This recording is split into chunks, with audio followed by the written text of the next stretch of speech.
there's a bigger mission for me, because I want to take care of the most difficult cases. When I was going to DE, Dr. Sid Williams, that founded this university, said, bring me your most difficult cases. And I took that to heart. I said, he means that, and I'm going to do that.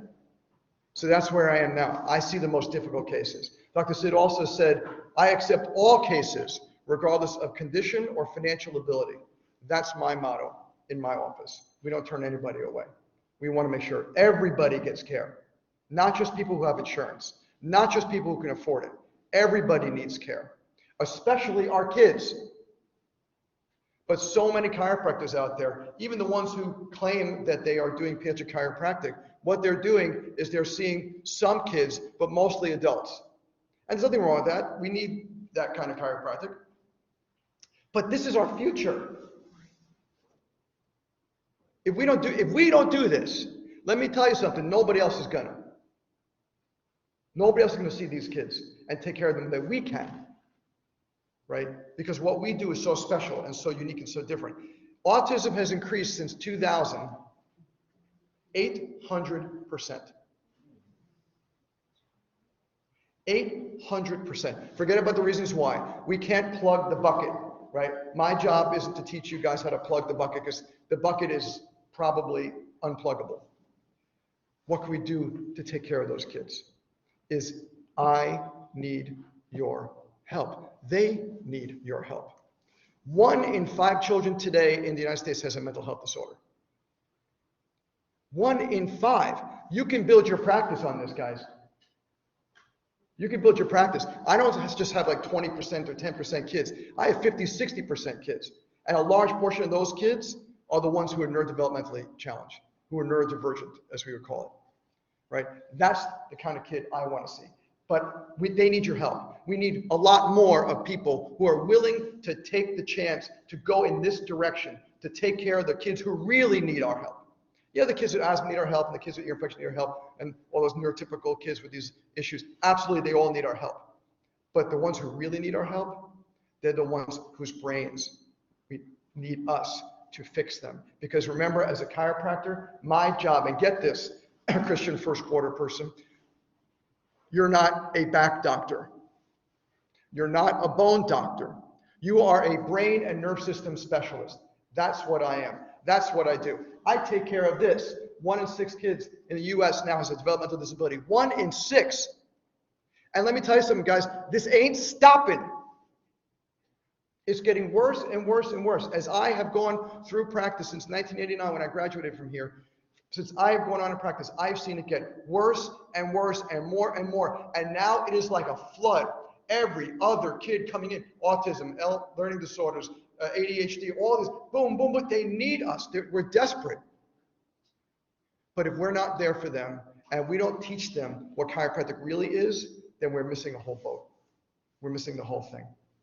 And what I'm trying to encourage people now with some of my concepts is, there's a new book that just came out. I just love the title, Becoming a Change Maker. I want you guys to become change makers. If we don't do it for the kids, I want you to just keep this in your brain. Who is going to? The sense of urgency I want you to have in your brains is, if I don't do it, no one else will.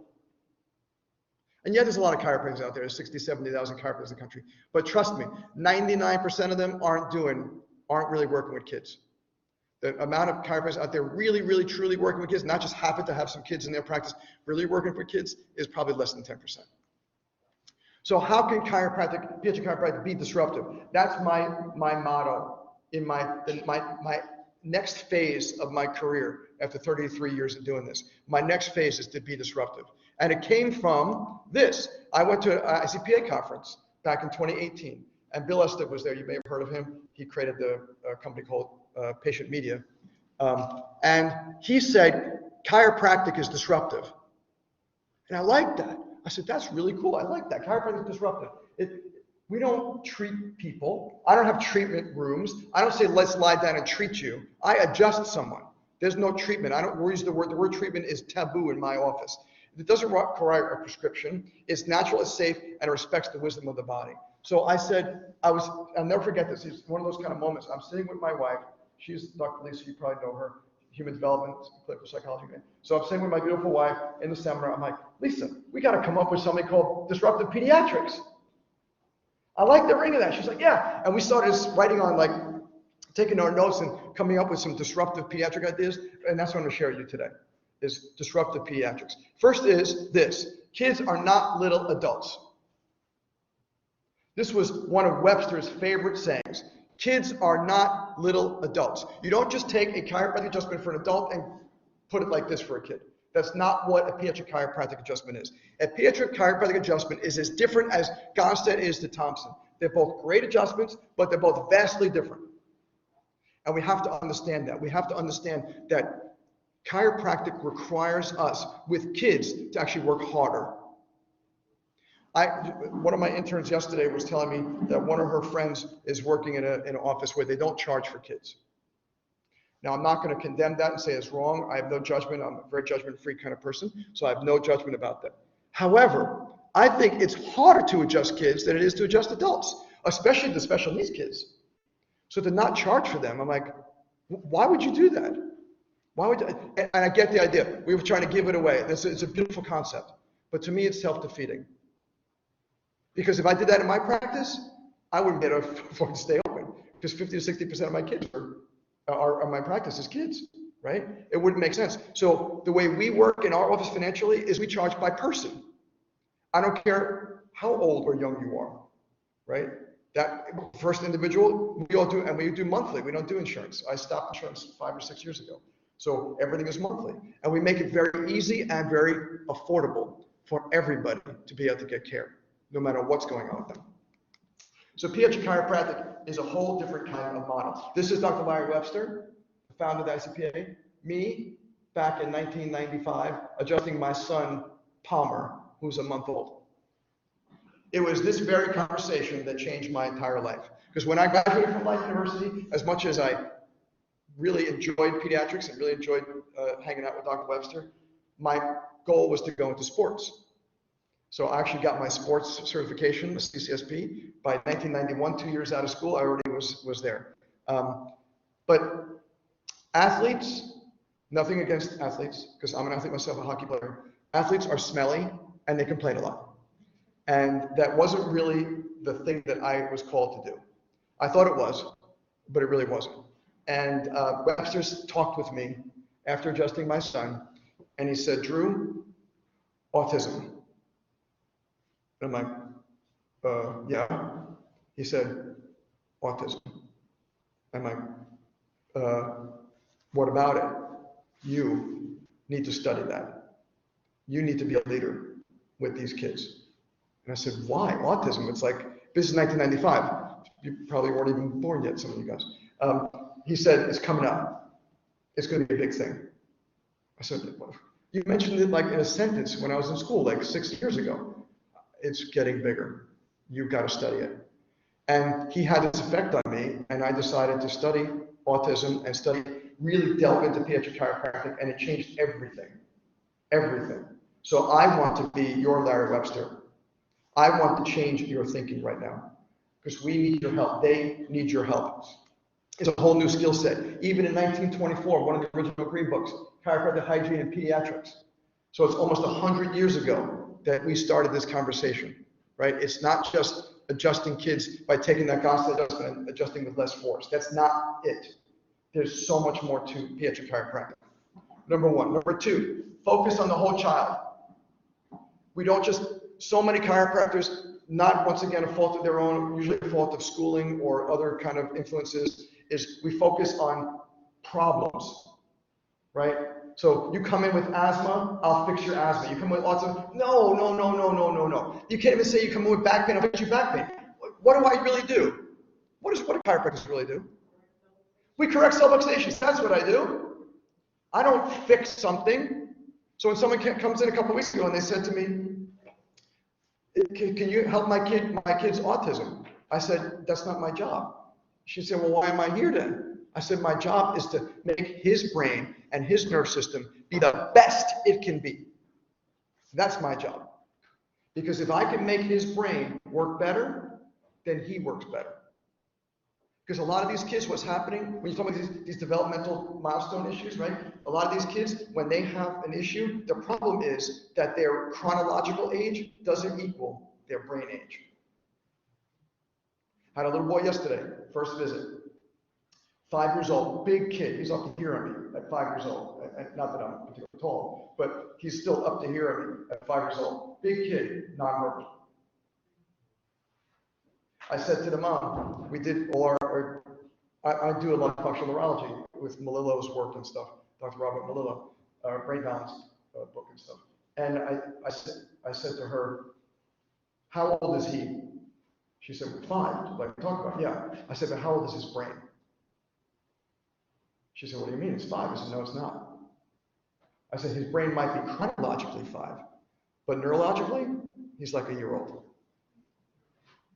My job is what? Raise that brain age.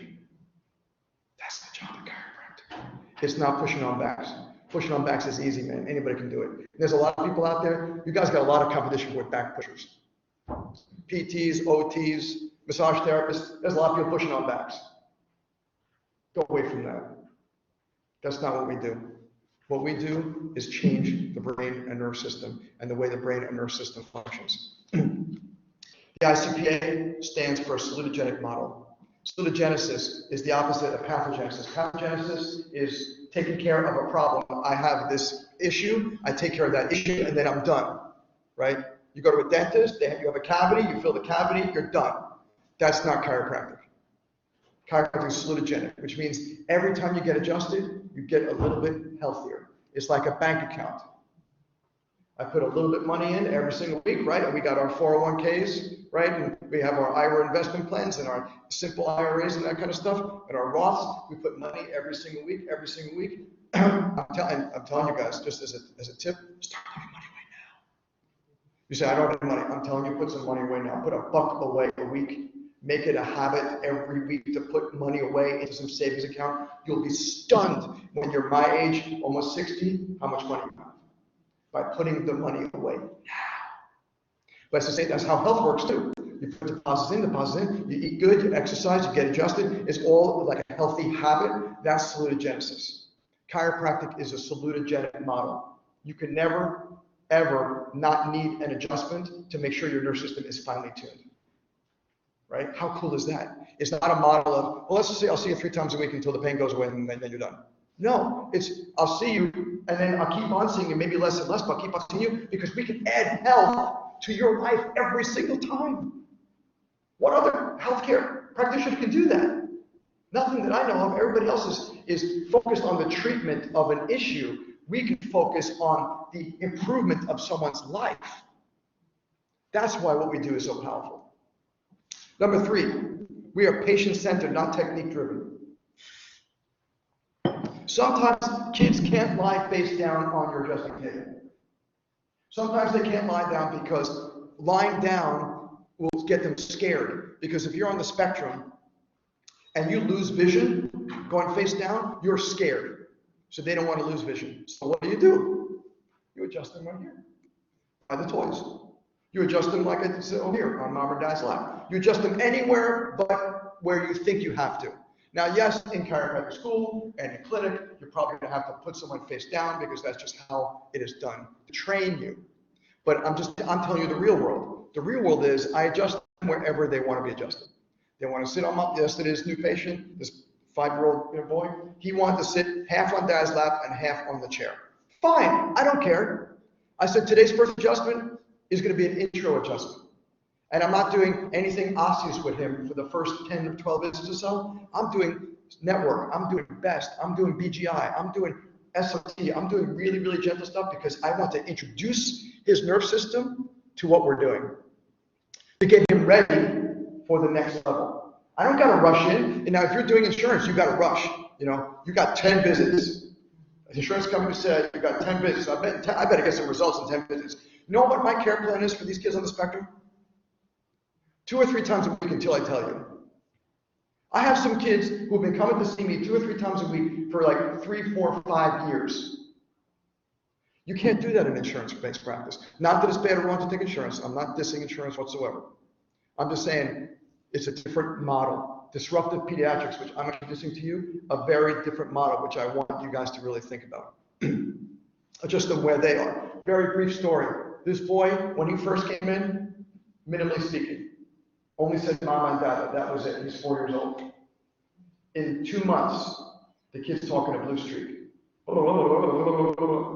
Until he moved away, it was unbelievable watching this kid change. Now, is that normal and typical? No. Does every kid on the spectrum who comes in who's minimally speaking talk like that? No. But it happens because we can change their brains. What happened? The brain changed. The brain reconnected. The brain was at a 1-year-old level when he first came in, even though he's 4 here. And in 2 months, his brain shifted from 1 year to 2 years old to 3 years old to 4 years old. That's what we do. That's the power. And I don't do anything special or different that you guys can't do. Number 4 is we really need to focus on the brain and nerve system. So when you're in clinic and you're talking to your patients in outpatient clinic or in student clinic, whatever, talk conversations about the brain and nerve system. Just because my hands are on someone's back doesn't mean that's where it ends. And just because someone says, like, I'll adjust someone, and they'll say, is that it? And you'll say, no, that's actually when the adjustment starts. The adjustment starts when I'm done with you. Because when I'm done with you, what happens? The brain and nerve system takes that information and says, oh, this is different, this is new. And what is that? That's neuroplasticity. Neuroplasticity is a new and novel input into the nerve system over and over and over again to change the way the nerve system is functioning and processing.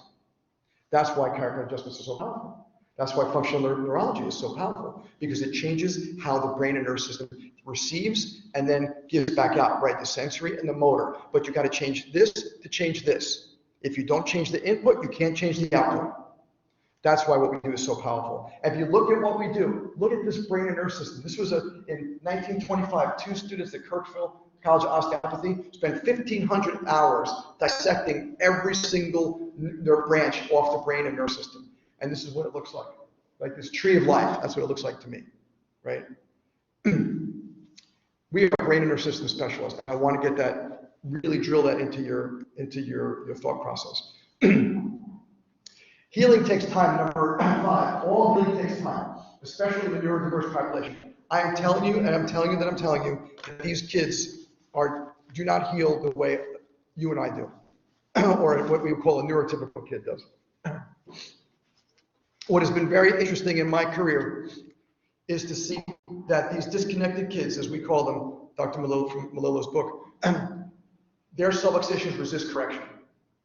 A mom yesterday, she had been going to another chiropractor for years, on and off, here and there, with her kid who was on the spectrum. And she said to me yesterday, because she's just started seeing us after moving here, she said, I don't understand why she has this kind of subluxation pattern. Like my subluxation, her own subluxation pattern seems to be improving. Hers isn't improving at the same speed. Why is that? I said, because kids on the spectrum don't have the same nerve systems that we do. And this isn't just you and I just talking as a chiropractor. This is research. I can show you journal article after journal article after journal article that shows that kids on the spectrum, their brains are wired differently. Their brains they have functional disconnection syndrome. There's actually syndrome that their brains are disconnected in very different ways than our brains are. And their amygdalas look different, and their hippocampuses look different, and their prefrontal cortex look different, and the cerebellum is not exactly the same. There are mild, minor, but significant changes in their brains. So what do we have to do with neuroplasticity? Is new input. New input. So in other words, let's say we were trying to go in this direction here, right? And this thing is blocking me. Well, you can just stop here and stay here and say, oh, I guess I just want to go. Or you can go around. And that's what neuroplasticity does. Neuroplasticity is going around, right? It's saying, okay, I can't take this path, the direct path, but I can take this path. I can make a right and then a left, and I can take a different path. And that's how neuroplasticity changes how the brain and nerve system works. But it changes it through new and novel input. So I teach this. right? I teach for the ICPA. If you're interested, this particular weekend, as a matter of fact, I am actually doing a 12-hour live virtual seminar. It was for the West Coast people, so it started at 10:30, which is kind of odd. But I do a 12-hour seminar for the ICPA, which is part of the required certification course. And I also did a 4-hour tongue-tied seminar, which is available as a recording. So if you're interested, you can always click on this. I also spoke recently with Dr. Stephen Porges. I don't know how many of you heard of Dr. Stephen Porges from the polyvagal theory, but he's the founder of the polyvagal theory, and he was so intrigued in some of the stuff that he and I were talking about that he asked me to speak on his platform. So this was he and I speaking back in May, and if you're interested in that, you can click on here. I have a podcast. It is the longest running podcast in chiropractic. I just posted my 485th episode. Thank you. Crazy. It started because of one of you guys back in 2015 saying, you really should post some of this crazy stuff you say. I'm like, post it where? Like, oh, on a podcast. I'm like, what's a podcast? Right? And that's how he showed me how to do it. And that was it. I started doing it. So it's called Chirocast. If you're interested, let me know what you like, if you like it. I'm also a peak doc. When I say I need your help, I mean I need your help. I need great students. Right? We have graduated. This quarter will be my 83rd peak student that I graduated since 2010. We take on 3 to 5 peak students every single quarter, and we love training you guys. This is Halloween recently, so we just had a great old time dressing up. Every year we do some kind of crazy theme, and we all dressed up as Toy Story this year. But if you're interested in peak, please email me at drubin@life.edu. I would love to talk to you about this. I need your help. If this is the kind of kid you want to see, if this kind of practice you want to have, and you're going to be peaking sometime in the next year or so, because we train, we don't just take you on the 13th quarter. We train you for a year before you even get started. That's how serious we are about this, because I want to make sure you are ready by the time you get into my practice and actually adjusting. You are trained, and then for instance, Dr. Heidi, her first day, she saw 20 people. She adjusted 20 people. Some of you might not adjust 20 people in a whole quarter, right? She adjusted 20 people her first day, 2 new patients exams, and she finished off. She's our current record holder, 590 adjustments and 58 exams in 2 quarters of being peak in my office. And that's in the middle of the pandemic. This is 2020, 2021, right? So we make sure our peak students get their hands on. So I want some of you guys in my practice. If you're serious about seeing kids, then I'm serious about training you to make sure you're the best. And here's the last of my 6 things, the Disruptive Pediatric 6, is kids are what they eat, how they move, and what they play. We've got to help them eat better. A lot of these kids, when they're eating stuff, they're eating junk, they're eating mac and cheese, they're eating pizza, they're eating French fries, they're eating chicken nuggets. Now, why do you think they're eating those things? Well, they're picky eaters, yeah, maybe. It's cheap, yeah, maybe. But there's one very big commonality in those things. Pizza, mac and cheese, chicken nuggets, French fries. Who said easy? Yeah, exactly. They're easy. And not just easy for mom or dad to pick up or caregivers. They're easy for them to chew. They have a texture issue, right? These kids have unbelievable sensory issues. So to tell them, here, eat an apple, they can't figure that out. But eat a chicken nugget, that's easy. I can put it in my mouth, do nothing, and it melts, right? That's how it works, right?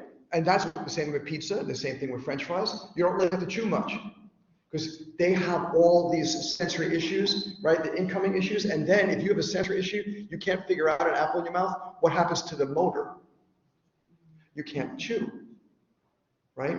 So whenever you see a mama or a dad or a caregiver, and you see them with a child on the spectrum or a child with some kind of issues, and you see them eating this junk, never get mad and judge that mom or dad or caregiver, because it might be the only thing that they know how to eat. But there's a way to change that, right? And you got to change what? Their brain. Change the brain, what the brain thinks about these different kind of foods. Make the brain look at it differently, right? So if we just say, just eat an apple, it will never work unless you change the brain first and how the brain interprets what that apple is and how the brain interprets how to chew. And this is what we have to learn, right? To me, chiropractic is there's such depth to chiropractic that, once again, not bad or wrong, but that a back pain practice doesn't have. And it's important. That's 80% of people have back pain. Of course, take care of people with back pain. All my adult patients have back pain. But that's not the point. Even with a back pain patient, is that we're taking care of their brain. Because even if it might be touching their back, but it's not their back I'm fixing, right? It's their brain I'm fixing. The way the brain, like if you think about the mechanoreceptors, if I adjust like this, and that mechanoreceptor talks to what? Cerebellum, basal ganglia, thalamus, prefrontal cortex, coming back down like this, right? So you have this loop like this, and that's what you're really working on. So when if you guys are at lower quarters and you take a neuroanatomy, pay attention, man, because neuroanatomy is where it's at, right? Spinal anatomy is important, important, good for OSCE's important, but neuroanatomy, that's where our home is. Our home is really taking care of that. The brain learns by movement. We have to have, so many of our kids are stuck on their phones, on their iPads, and they just sit there like, why do you think, okay, here's a random question. Why is there so much concussion now? Why are so many kids getting concussions?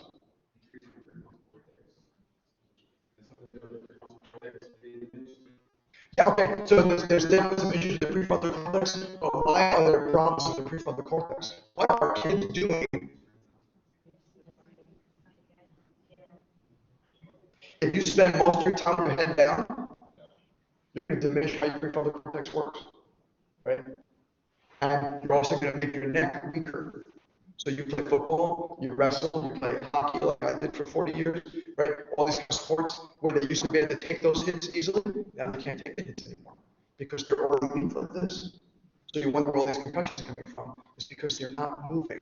They're sitting in classrooms, right? And they're being asked to sit down and shut up when their bodies want to move. And then instead of going home and playing outside, what are they doing? You're going to take your iPad, you're going to take your Game Boy, you're going to take your Nintendo Switch. And then we wonder where all this is coming from. It's pretty obvious what we have done to our kids. And I'm not saying that I can change the kids who want to play Nintendo Switch, but I can change that kid's brain. One child at a time, I can change their brains. One child at a time. That's why I need your help.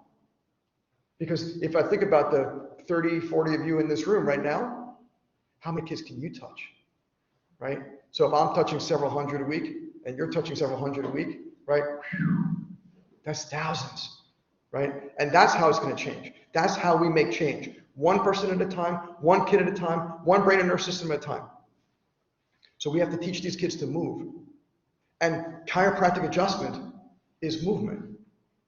Right? Because what are we doing? We're moving the bone. And whether we're doing it osseously with a Gonstead adjustment or we're doing it with a network adjustment, with tonal, or using an activator instrument or a TRT instrument, no matter what that is, it's a movement. It's a form of movement. That's why it's so important and so good for them, because we're helping their spine move in a way that it's not used to moving. Like, if you think about how beautiful that is and the full circle of symmetry that we are able to do with chiropractic, it just gives me goosebumps to think of what our potential is. So my suggestion is, let's embrace disruptive chiropractic. I'm asking you for your help. I'm asking you to go out there and say, and you don't have to run out and take ICPA classes. You don't have to do all that kind of stuff. By the way, we teach 3 pediatric classes here, electives, right? So take those 3 electives. If you want to really learn about them kids, how to take care of them, I'm going to teach you everything I know. I'm going to download my brain into your brains in 3 quarters. We teach advanced pediatric technique, pediatric health challenges, and advanced pediatric diagnosis. We have more electives in this school than any other school in the world for pediatrics. And that was my goal when I got here. That's why they hired me back in 2001. I said, I want to change pediatrics on this campus. And they said, go for it. And it took me years, but I was able to convince them to do it. And now we've been doing it. Because I'm not going to back down. You know the Tom Petty song, I Won't Back Down? Maybe you don't know that song. My generation. But I'm not going to back down. I'm not going to back down for those kids, right? I will not stop. I will not give up. I will keep on going no matter what for these kids. I work tirelessly to help these kids, and I want to train more warriors. I want to train more. That's why I've had 83 interns, 83 trained warriors go out there into practices, so that they can, when they graduate, they can have the same kind of pediatric practice and take care of these kind of really challenged kids. Because we got to protect our future. We got to protect our future. And that's why I'm here, and that's why I talk to this club, and ICPA club, and all the other clubs, and ICPA, and with Dr. Portia, because we got to take care of more kids. And I know it's like a broken record, but that's all I think about, right? All I think about is, what can I do to reach more? What can I do? And I know as a person, I am limited to whoever I can physically touch, right? But if I can talk about it, then think about all the thousands of other kids that I am touching now because I talk to you. And how gratifying that is for me, right? 33 years in practice, and I still love it. I still can't wait to see tomorrow what fascinating, interesting kid I'm going to see. And I want to close with this one quick story about a little one who I saw yesterday. And if you were in my classes this morning, you've already heard this story, so forgive me. But it bears repeating. So it was around 3 o'clock, and we just came back from lunch. And I have an open adjusting area, 5 adjusting bays with T-bars in between each one. And I come out from the back from a new patient exam, and right over there is around the bend of one of the T-bars is two of my patients, a mom and her little one. And the mom stands and I said, "Come on, it's your turn." So the mom comes and stands up and says to her daughter, "Come on, let's show doctor what you can do." And this little one is very shy, just cute as a button. She's 4 years old, cute as a button, but painfully shy. And she didn't want to show what I was hoping that she was going to show me. She said, come on, show me. And she didn't do it. So finally the mom picks her up, puts her in the middle of the room. Here's my front desk, and here's the front of the T-bar. She puts her like this, and she walks away from her, and she says, "Show doctor what you can do." And she took steps for the first time in my office by herself.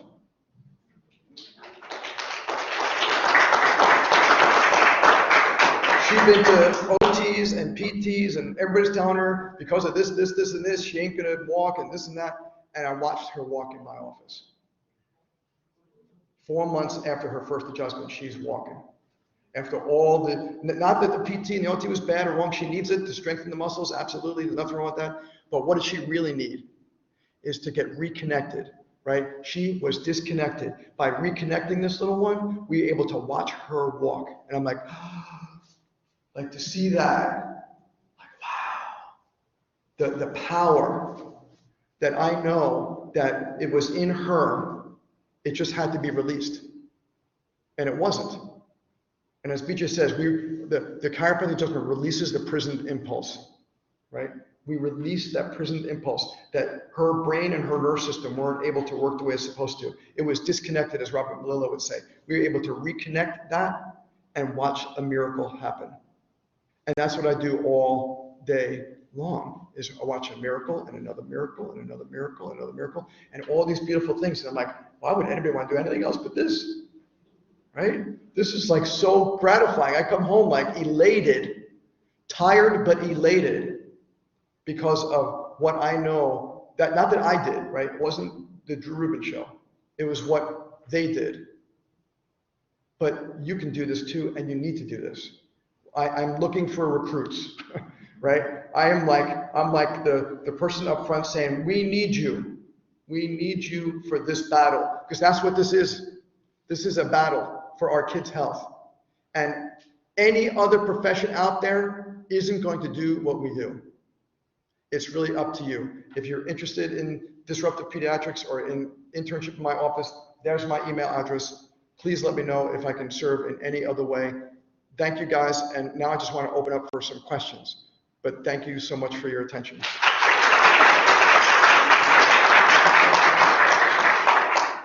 Questions?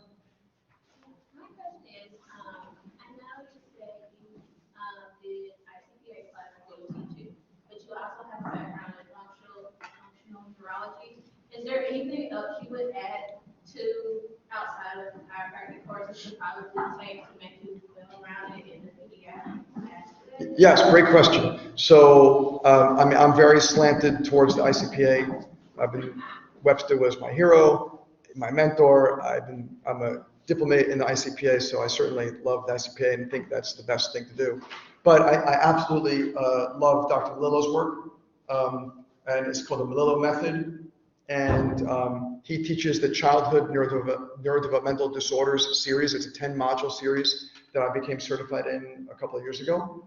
So I highly recommend that as well. Those are my two favorite things. And right now, in where you are in your early education, don't worry too much about taking a lot of these seminars, but read the book Disconnected Kids.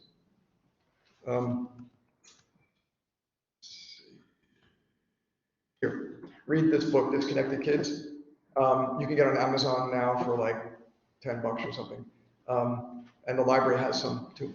I think this was groundbreaking stuff for me, and really, when I first read this, is what got me into the path of using functional neurology as part of one of the tools.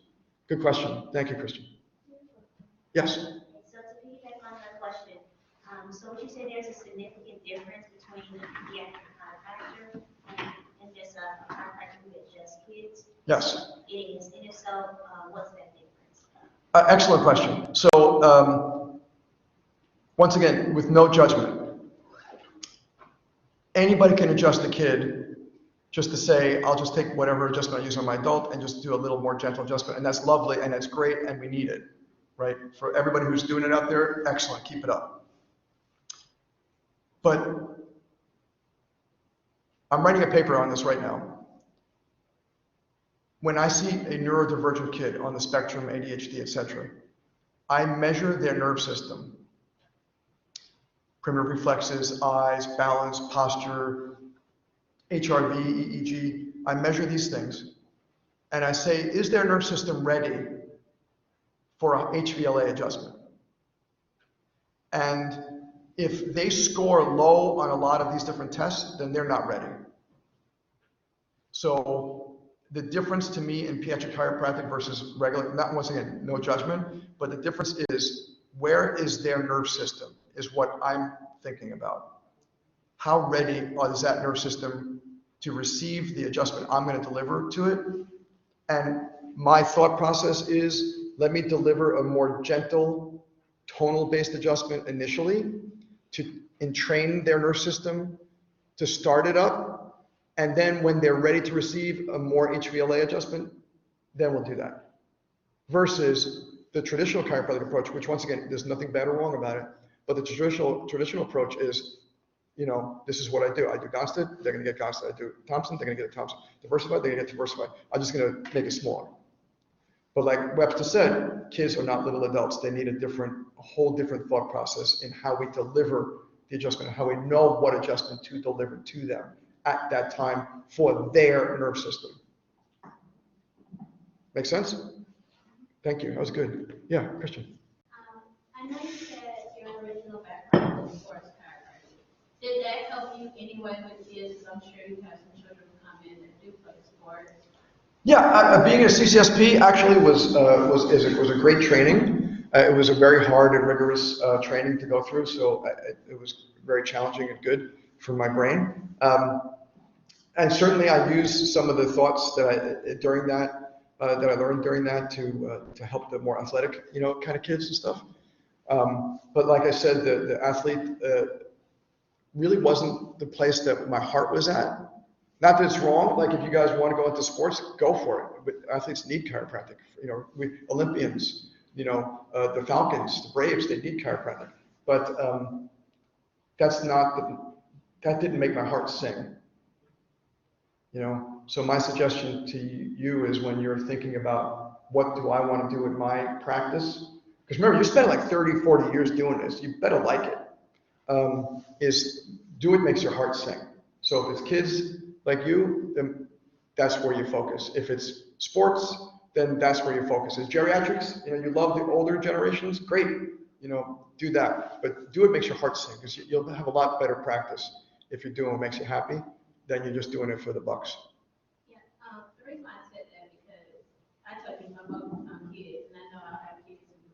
sports is what Mhm. you know, some sports guys. Yes. I'm just trying to figure out what guys can do, or am I trying to take on too much? Yeah. Yeah. I mean, hey, I have so many advanced degrees now, it's crazy. And I'm a lifelong learner and I can't help myself. And my wife is like kind of making fun of me sometimes because of that. But she's a psychologist, so she can do that. But I love learning. I love finding new stuff to latch myself onto. And I think sports is a great thing. And if you're going to be, if that's a passion of yours also, then absolutely something to look into. But right now, like to me, the focus is start here and then add on, pieces later on. Once you have your foundation of, let's say it's going to be pediatrics, once you have your foundation with ICPA or whatever other pediatric thing you want to do, now add on to other things. Yeah. Any other questions? Yes? So I know you talked a little bit about your business model, but I guess I want to know, how did you set up your business so that you'd be able to have cost-effective pricing and still be able to make a living? Great question. So, so the question is, how do I set up a business model that is cost-effective but still makes a really good living? And that is what we have a membership-based fee system. So rather than paying per visit, everybody pays per month.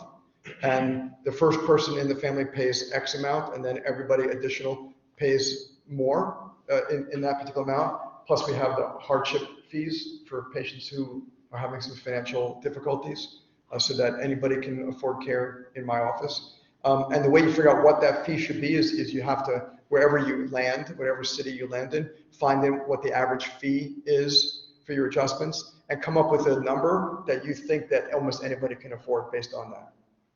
So like, in other words, if you're in the New York City, it's going to be a very, very different price point of your monthly fees than, Atlanta is, than rural, Georgia.